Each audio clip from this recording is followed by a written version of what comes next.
ស្ងួនពុំងារប្រលឹងថ្លើមថ្លៃកែវចរណៃល្អអ្វីម្លេះទេណែកផ្ពាល់មុខស្រស់មានស្នេហ៍ល្អជាងខែរះពេញបរមីទៅទៀត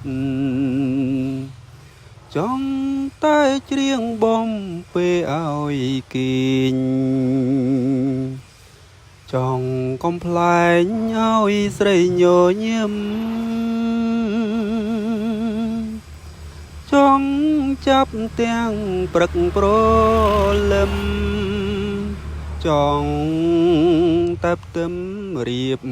ការនឹងអូន